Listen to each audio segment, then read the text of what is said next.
Bonjour et bienvenue dans l'art de briller. Je suis Lucie Lartola, coach pour entrepreneurs passionnés. Dans ce podcast, je vous partage des conseils business afin de vous aider à vivre sereinement de votre entreprise. Je vous partage également mon parcours d'entrepreneur afin de vous inspirer et vous aider à accélérer votre croissance. Dans ce podcast, aujourd'hui, on va parler du fait d'être maman et entrepreneur et plus particulièrement de comment j'envisage mon congé maternité. Comme vous le savez peut-être, je suis enceinte de 6 mois environ. J'attends une petite fille pour le mois de juillet, pour fin juillet même. Et j'ai aussi un garçon de 5 ans qui va fêter ses 5 ans en avril 2025. Du coup, j'ai imaginé plusieurs angles, plusieurs approches par rapport à voilà, en gros, un partage sur comment j'envisage les choses par rapport à la naissance de ma fille, par rapport à l'après et même par rapport à ma grossesse. Du coup, si je devais aujourd'hui résumer en un mot cette aventure, cette deuxième grossesse, je dirais quand même sérénité. Dans le sens où par rapport à la grossesse que j'ai envisagée en été 2024, c'est ça ? Je suis tombée enceinte en 2024 et j'ai fait une fausse couche si jamais vous n'aviez pas suivi cet épisode-là de ma vie. Cette grossesse était quand même source de grande anxiété par rapport à l'avenir, aux finances, etc. parce qu'elle a coïncidé avec une période de mon activité où c'était un peu complicado. Mais du coup, là, les choses ont beaucoup évolué, elles ont évolué même assez rapidement. Et donc, depuis que je suis enceinte, depuis octobre-novembre, je suis aussi dans une croissance avec mon entreprise. J'ai de plus en plus de recommandations, j'ai des statistiques en hausse dans tout ce que je communique.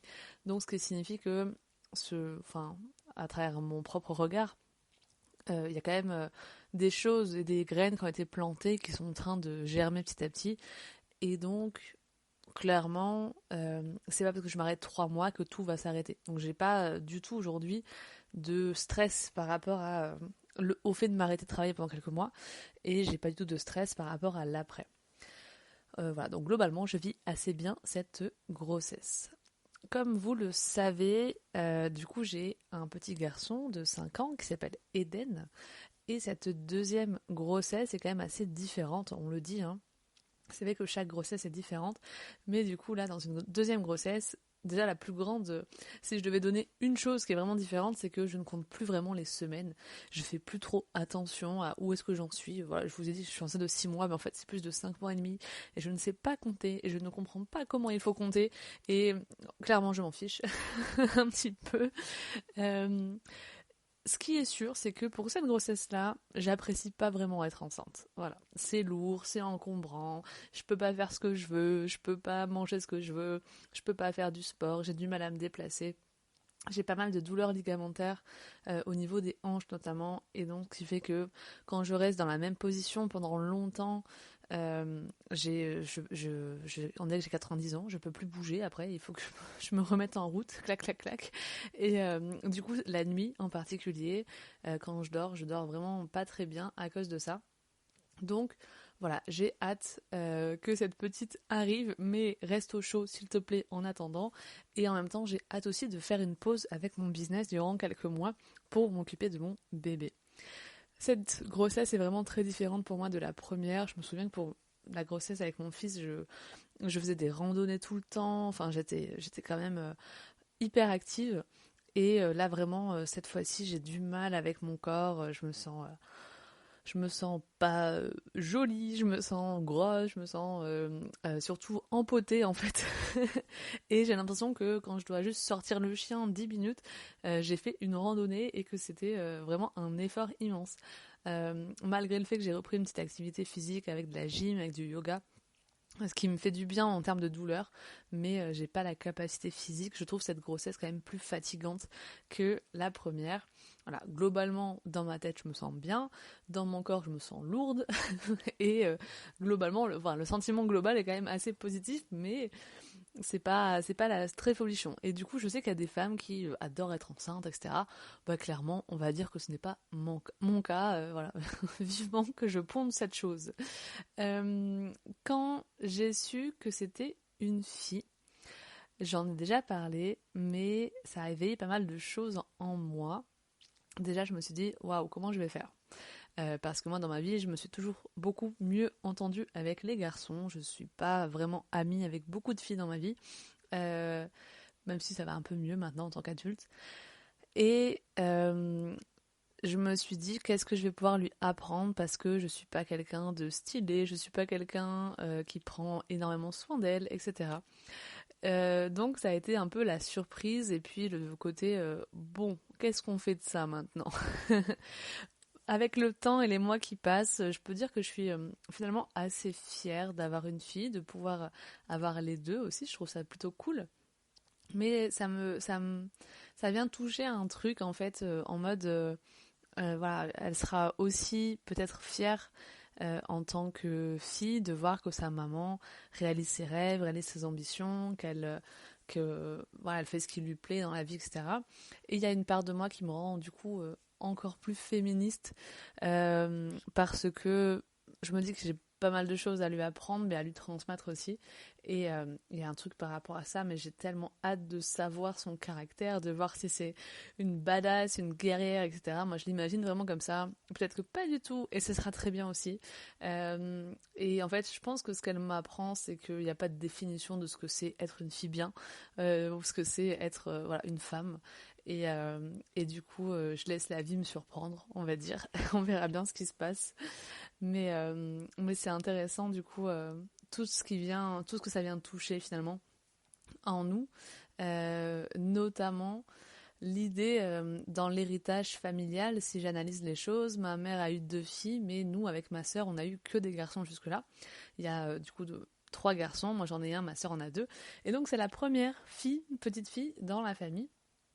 Et je partage beaucoup en ce moment avec quelqu'un qui travaille dans les mémoires transgénérationnelles, la psychogénéalogie, etc.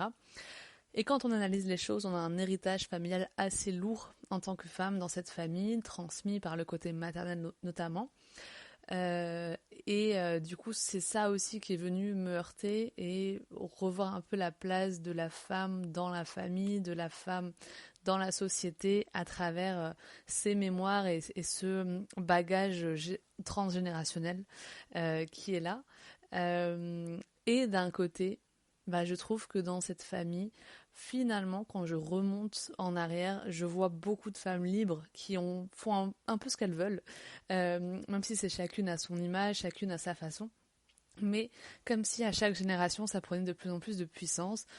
J'ai assez peu de souvenirs de ma grand-mère, mais ma grand-mère maternelle notamment était quelqu'un avec un caractère bien trempé et c'était assez je trouvais ça assez badass.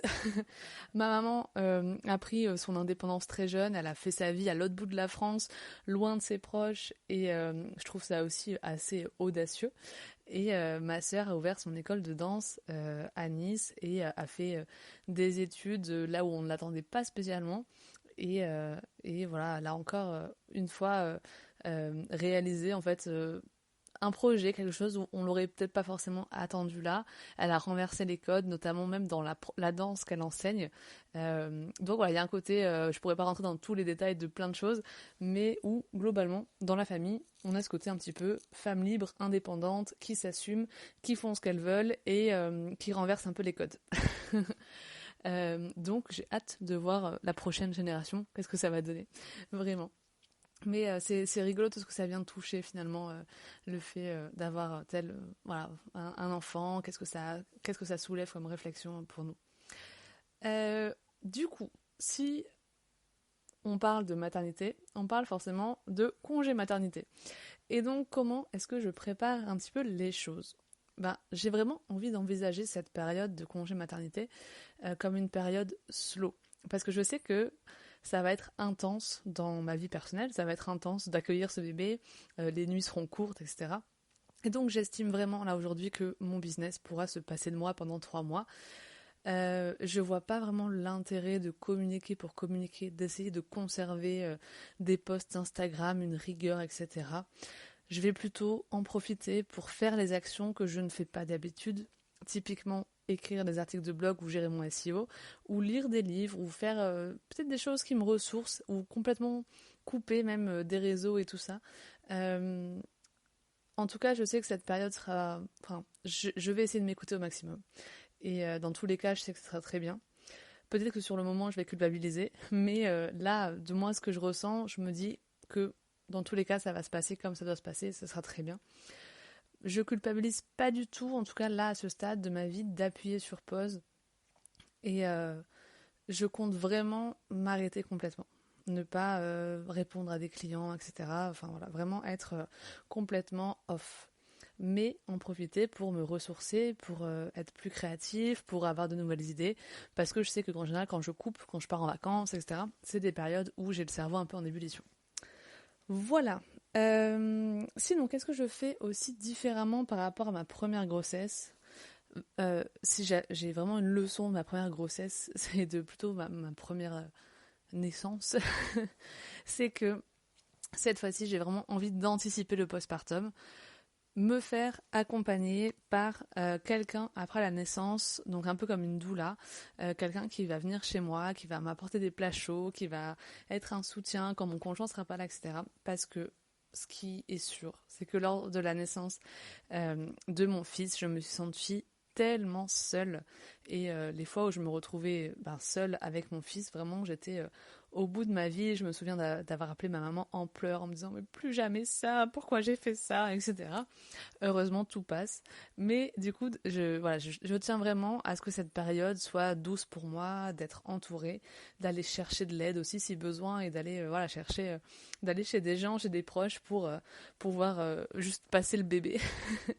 Et aussi, sur la liste de naissance, on nous a souligné que c'était assez original, mais on a mis une carte Uber Eats, on a mis un accompagnement pour après la naissance avec quelqu'un qui vient et tout ça, pas seulement des biberons et des bavoirs. Et je pense que c'est vraiment ça qui est le plus important, vraiment. Enfin, avec une deuxième grossesse, je me dis finalement les choses matérielles sont pas très importantes. Ce qui compte, c'est que on puisse prendre soin de nous en tant qu'être humain finalement, parce que c'est une période où on s'oublie beaucoup. Et du coup, tout ce qui va pas nous permettre de nous ressourcer, ce sera vraiment hyper utile.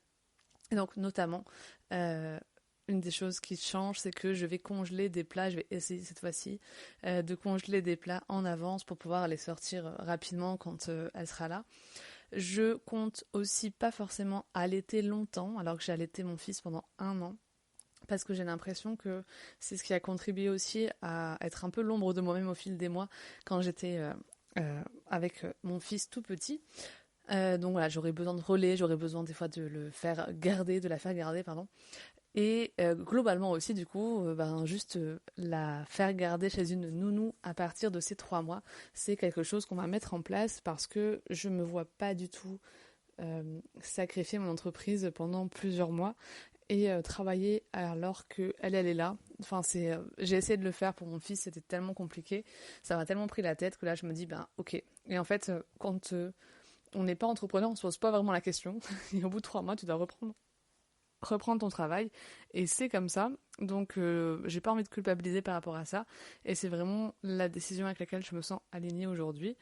On ne sait pas encore si ce sera 3 jours par semaine, 4 jours par semaine, mais on pense quand même que ce sera 4 jours. Alors, peut-être des petites journées, mais 4 jours, parce que en fait, là, s'il y a des doutes encore qui persistent par rapport c'est surtout par rapport à l'après.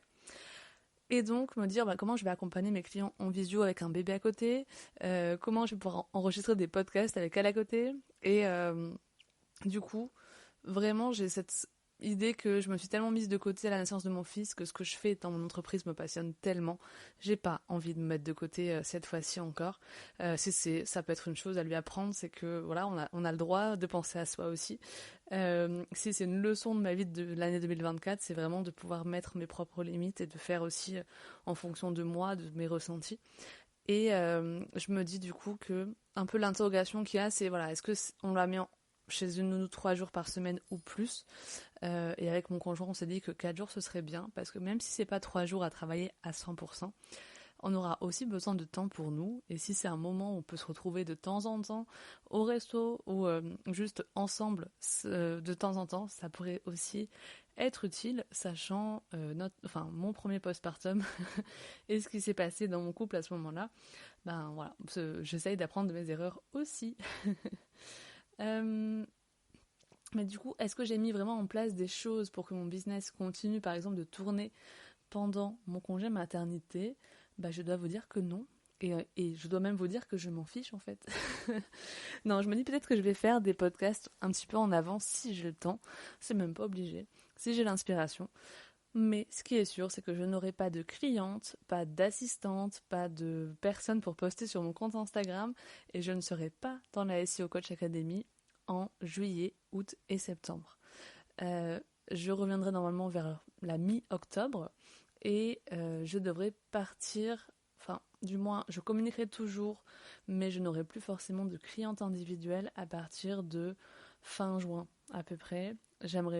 Mon congé maternité devrait commencer début juin normalement, mais voilà, à voir comment j'envisage les choses, comment je me sens.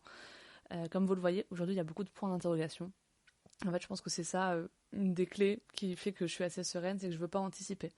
Je veux pas anticiper comment je me sentirai en juin, je veux pas anticiper ce que je ferai cet été, et je veux pas anticiper comment est-ce que je reprendrai après. Donc, en gros, j'ai pas grand-chose finalement à vous apprendre, mais de mon expérience, l'idée c'est juste de me dire je ferai au feeling, et c'est peut-être ce qui me permet, enfin j'ai cette tendance à avoir de l'anxiété pour beaucoup de choses, et me dire oh là là comment, et à en faire un stress en fait de comment je vais faire, comment je vais apprendre les choses, comment ça pourrait se passer, et donc de pas vraiment y réfléchir concrètement et de laisser, de lâcher prise finalement sur ok, on verra au moment venu comment je me sens, comment elle est, comment ça se passe. Je pense que c'est une des leçons que j'ai appris de ma première grossesse, donc là j'essaie de le faire cette fois-ci, de l'appliquer. Sinon, une chose que je n'ai pas forcément abordée, c'est mon fils, mon premier enfant. Comment est-ce que j'envisage les choses par rapport à lui et ouais, surtout ça. Donc, je pense que c'est ça la plus grande source de stress par rapport à cette grossesse. C'est que mon fils, quand on lui a dit que j'étais enceinte, il en avait rien à faire. Il n'avait pas forcément envie d'être grand frère. C'était pas quelque chose qu'il me demandait. Et du coup, une des choses qu'il nous a dit, une des premières choses, c'était est-ce qu'elle peut revenir, enfin retourner dans le ventre de quelqu'un d'autre et ne pas venir dans notre famille, parce que moi ça me parle pas trop, j'ai pas trop envie d'avoir une petite sœur ou un petit frère. Bon, après le choc passé, au final, maintenant ça va un peu mieux. Il commence à se projeter, à dire son prénom, à jouer avec elle dans le ventre, etc., à pouvoir la sentir. Même si c'est très abstrait pour lui pour le moment, ça fait un petit moment, ça fait quelques semaines, voire même quelques mois, qu'il nous a pas dit de choses négatives sur son arrivée. Puis il voit aussi dans la maison qu'il y a des choses qui se passent, il y a ces petits pyjamas qui arrivent, des nouvelles, du mobilier, tout ça. Donc ça l'aide aussi à concrétiser les choses et à peut-être l'accepter en douceur. Mais c'est vrai que je me dis comment je vais pouvoir passer du temps avec lui malgré le fait qu'elle soit là. J'ai peur de ne pas avoir assez d'attention à lui accorder, sachant qu'elle arrive en plus pendant les vacances scolaires, les grandes vacances d'été. J'aimerais pouvoir lui offrir du temps, j'aimerais qu'on puisse avoir des moments que tous les deux, comme ça aurait été, comme on aime le faire. Par exemple, on aime bien aller à la piscine que tous les deux. Et voilà. Mais je me dis que d'un côté, ben, tout finit par passer, tout va finir par s'équilibrer. Et si sur le moment j'ai un peu moins de temps de qualité à lui offrir, c'est aussi normal et il survivra. Ce qui me pose un petit peu le plus de peur par rapport à ça, c'est aussi que c'est une période très intense de travail pour mon conjoint. Les mois de juillet, août sont la période où il travaille le plus, environ 10 heures par jour. Et donc, évidemment, il aura son congé paternité. Mais ensuite, quand il va reprendre, ce sera des journées intenses où je serai seule avec 2 enfants. Et donc voilà, ça c'est pour le moment, je ne sais pas trop comment on va l'appréhender. Est-ce qu'il va aller au centre aéré, etc. Est-ce que j'aurai du soutien ailleurs? Est-ce que pour le moment c'est un peu le point d'interrogation. et du coup on verra comment ça se passe. Mais c'est ça, je pense, c'est le retour au travail de mon conjoint que j'appréhende un petit peu pour le moment. Et en même temps, je cherche aussi des solutions dans ma tête. Voilà. Dernière chose du coup que je voulais vous dire par rapport à tout ça, c'est un petit monologue. Je ne sais pas si c'est très intéressant pour vous. Peut-être si jamais vous êtes enceinte ou juste que vous êtes curieux de savoir comment aborder les choses. Il y a une dernière chose que je voulais dire, c'est si j'avais un dernier message à faire passer aux mamans, aux futures mamans entrepreneurs, qu'est-ce que je pourrais leur dire? Et du coup, la chose qui me vient en tête, c'est vraiment de s'écouter soi, d'écouter leur intuition, leur ressenti, leurs besoins. Si vous voulez reprendre le travail tôt, faites-le. Si vous voulez pas le faire, le faites pas. Et du coup, vraiment d'être juste à son écoute, parce que c'est une période de grande vulnérabilité, psychologique notamment. C'est une période où on a vite fait de vouloir être sur tous les fronts, de vouloir endosser plein de rôles, alors qu'on a un enfant qui ne jure que par nous, qui est parfois nourri que par nous, et donc on peut pas, c'est normal, on peut pas être en même temps en train de vendre nos offres, en train de réfléchir, d'avoir de super idées, parce qu'en plus on dort très mal, et que c'est une forme de torture finalement. Donc voilà, de ne pas hésiter après ces pauses, mais en même temps si on se sent, pourquoi pas continuer à être dans l'action. Mais le plus important, c'est de vraiment s'écouter et de ne pas se perdre de vue. C'est un peu bizarre de comme ça, mais je pense que c'est vraiment ce que j'ai ressenti moi pour le premier, d'avoir quitté, d'avoir perdu qui j'étais vraiment, et du coup de devoir reconstruire qui j'étais vraiment. Et donc j'ai plus envie de perdre ça du doigt, et je vais essayer de temps en temps d'aller chercher au fond de moi, de dire qu'est-ce que tu veux, qu'est-ce que t'aimes, est-ce que ça te convient, et de pouvoir rééquilibrer tout ça. Même si, bien sûr, c'est aussi passager. C'est une des choses les plus puissantes sur la maternité, c'est que tout finit par passer, et heureusement que le temps fait son affaire, parce que contrairement à ce qu'on pourrait dire, hein, on est là pour dire la vérité, c'est pas tout rose la maternité, hein, clairement. Il y a des périodes beaucoup plus difficiles que d'autres, c'est du challenge, c'est pas que du bonheur, hein. Je déteste cette phrase, c'est que du bonheur, non, vraiment pas. Donc, on a le droit aussi de pouvoir juste, comment dire, appréhender les choses selon nos ressentis, de pouvoir exprimer aussi que c'est difficile, et pas avoir honte, et voilà. Voilà ce que je pouvais vous dire sur l'idée d'être maman, entrepreneur, comment j'envisage mon congé maternité cette année, et je vous souhaite une très belle journée. Si vous aimez le podcast L'Art de Briller, n'hésitez pas à vous abonner, à le noter sur la plateforme d'écoute où vous êtes, et à continuer à l'écouter. Il y a un épisode qui sort tous les mercredis, normalement. Donc, on verra, hein, pour juillet, je viens de vous le dire. Mais j'espère du moins que ça vous aura été utile, que ça vous aura peut-être inspiré, que j'en sais rien, ça vous aura plu de façon générale. Je vous souhaite une belle journée. À bientôt.